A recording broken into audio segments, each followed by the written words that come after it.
And let's share that story. Unions asking passengers who will be travelling on SAA from Friday to make alternative arrangements. Aviation Economist Joachim Vermooten is my guest tonight. He joins us to explain how this will impact the struggling carrier. Joachim, a very good evening to you and thank you for your time. So we've got a situation here where SAA says there's no more money in the kitty. Unions are saying they want these increases for their members. They also want the retrenchments taken off the table by SAA. Who is going to have to make the first move to avert a full-on crisis? Well, it's our dispute resolution attempt that's really necessary. It is very clear that SAA doesn't have the money, and if you don't have the money, you don't have the money. On the other hand, the unions are disappointed for a whole list of problems that have developed over time, and either the management and the unions need to see to eye, or a strike is one of the dispute resolution mechanisms. Of course, such an action will have an impact on the company, which will actually lose the revenue for Fridays, which tends to be a very good day in the domestic market. On the other hand, the union members will also lose funding. On the medium term, both have medium-term impacts. The airline, it will affect the level of support that they enjoy in the market, which will reduce, and probably the other domestic airlines will benefit from that. And the union members also face medium-term difficulties because, we will have to see to what extent the traffic volumes justify the existing staffing levels, which already is a problematic area.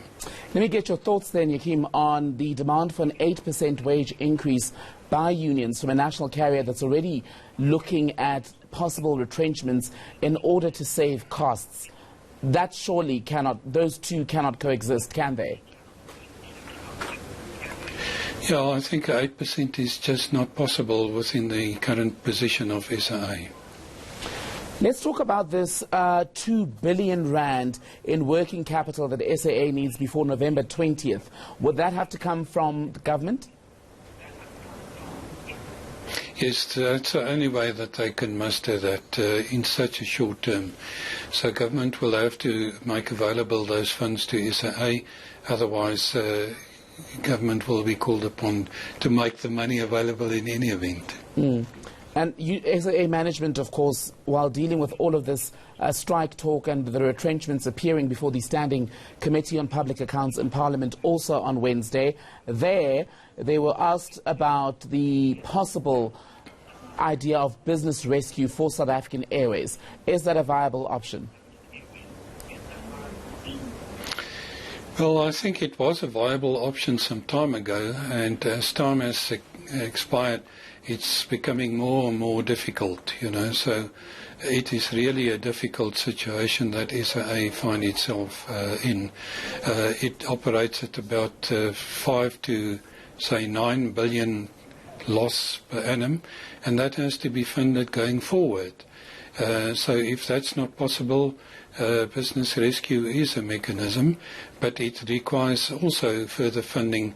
Otherwise, the existing suppliers will stop providing SAA with services. But that is a possibility. Many American large network carriers have gone through the business rescue process and have emerged as very efficient airlines thereafter. The difficulty is that it would have probably been a very viable option, say 3 or 4 years ago, whilst now it's much more difficult. I want to stay with the idea of timelines, Joachim, because as late as last month, SAA management in speaking was still going over the idea that the airline would be able to break even sometime between 2020, that's now less than 2 months away, or 2021. Should we consider that completely off the table at this stage? Well, if you look at that business plan, it required a total turnaround of about 3 billion in the last 2 years, and in the first few years, not much. So it was very heavily loaded towards recovery towards the end of that period.